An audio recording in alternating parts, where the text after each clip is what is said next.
Okay, so now we have Jude McNabb, who's also at the University Board in the business school, is that right? Yeah, I am in business school, slightly bizarrely.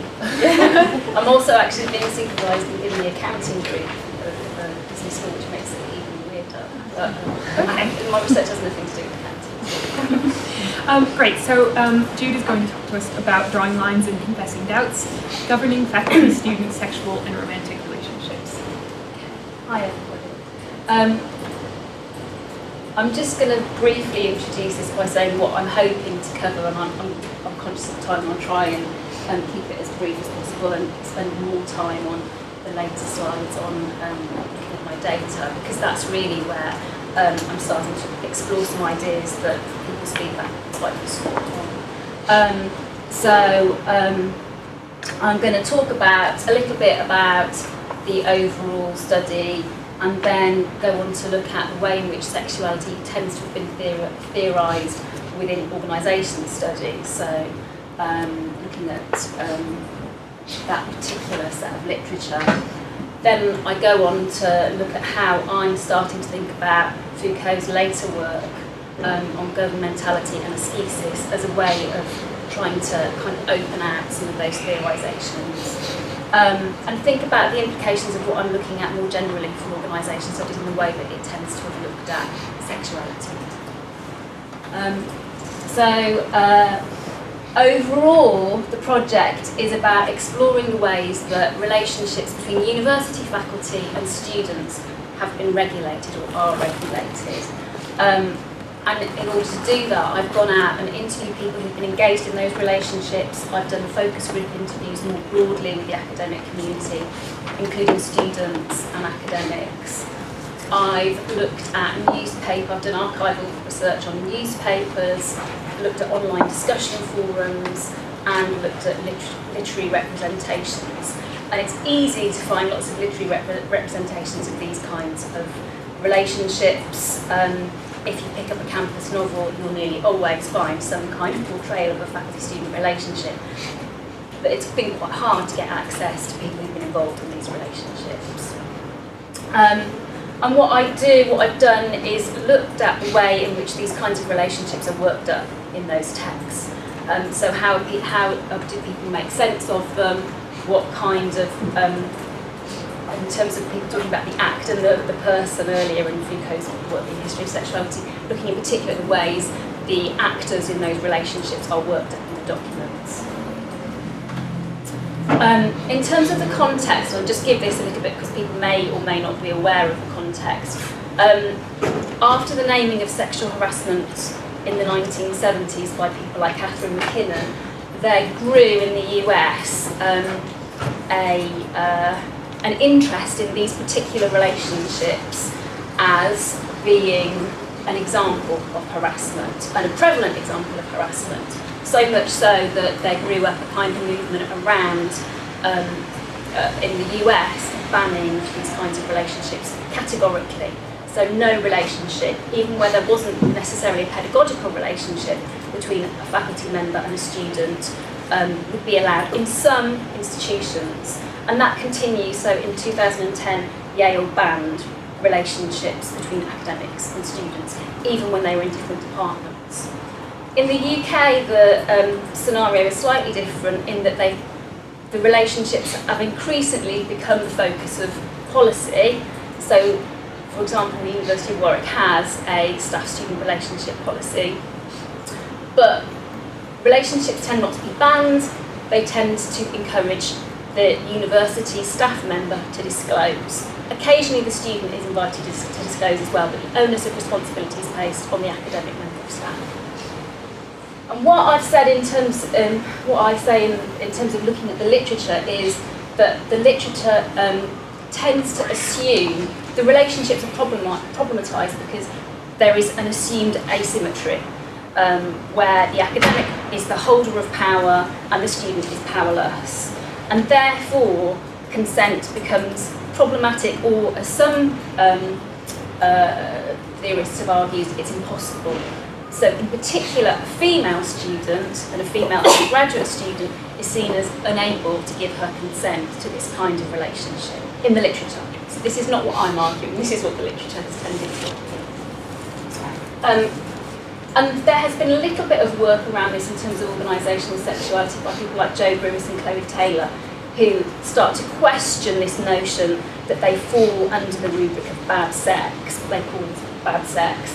And that there is whilst they accept that harassment does exist, there are some problems with subsuming all these relationships underneath that kind of scenario. So that's where my kind of point of interest started. Just really quickly then, in terms more broadly of the way in which organisational sexuality has been studied from organisation studies, there tends to have been two camps. So people that have been interested in the way sexuality has been driven out of organisations because it's seen as being antithetical to work. If work is about creating a profit, then sexuality in the workplace is problematic. And there is work that looks more at the way in which sexualisation or sexuality is appropriated by the organisation. It's co-opted as part of the service proposition.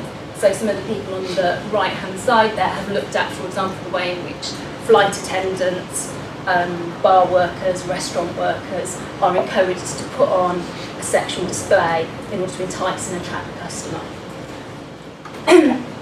In both of those literatures, sexuality is largely theorised as something that's managed by other people, in particular the manager.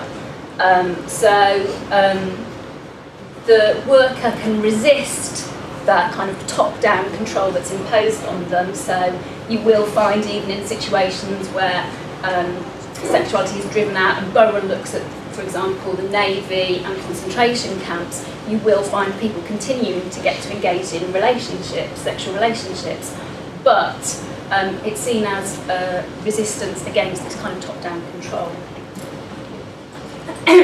So there tends to be, within these pieces of research, a focus on a sovereign power that's exercised by management, or occasionally a more kind of diffuse disciplinary power, normalising judgment, surveillance techniques that are put upon the worker who is being watched in order to control his sexuality.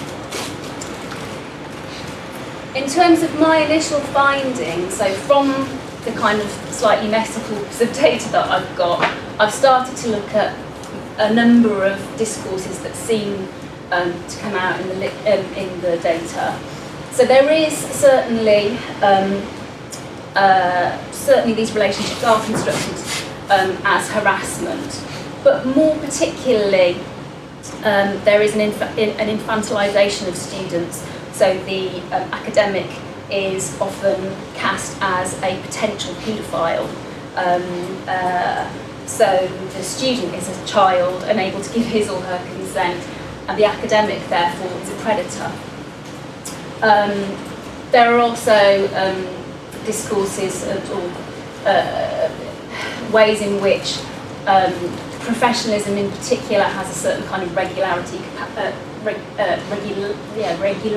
capacity within the way in which particularly academics talk about their stance on these kinds of relationships, and I'll come on to that again in a minute. So there certainly was evidence in the data of a kind of coercion but from others, and disciplinary power in the way that these kinds of relationships are understood, but they're also often oriented toward as a kind of self-government.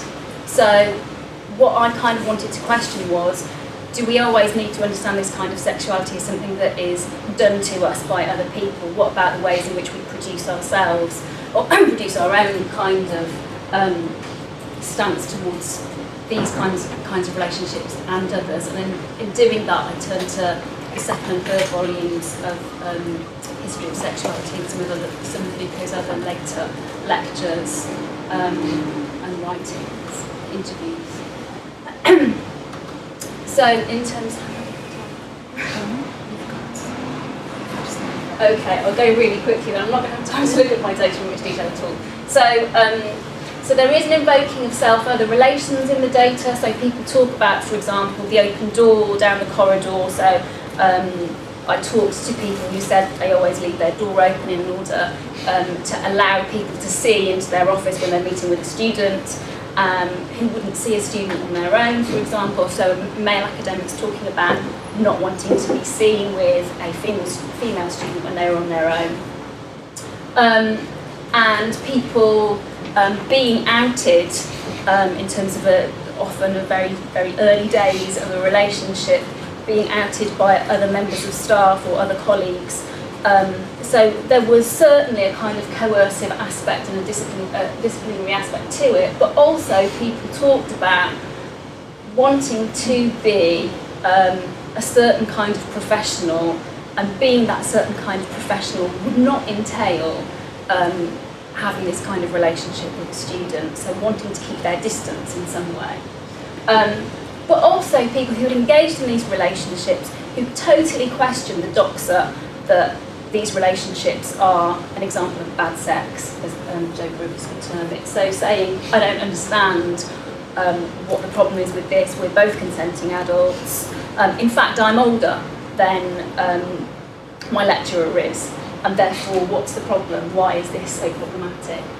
And so I then go on to look at kind of a ascetic way of working up, or the ways in which people that I've spoken to talk about it as a kind of ascetic or self-governing capacity.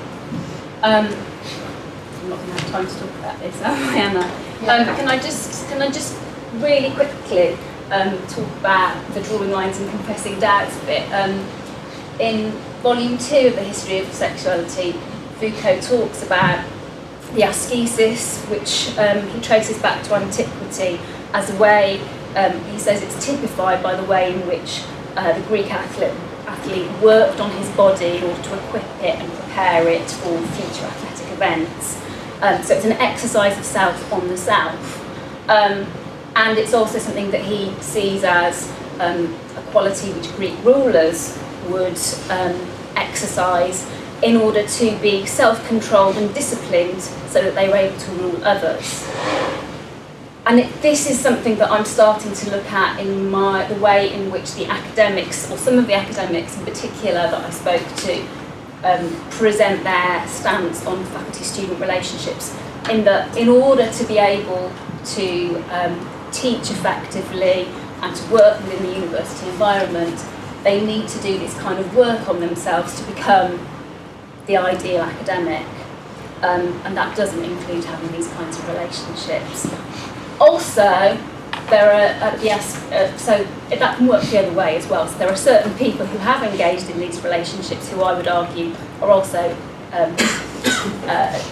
will finish who are also exercising a kind of asceticism. And in the paper that I'm working on at the moment, I contrast this with a different kind of asceticism that you see in university codes, which is much more geared towards, rather than creating the ideal academic, it's much more about saving the university, saving the student. So it's salvation oriented, which Foucault sees as the way in which asceticism changes, and that's what we understand today when we talk about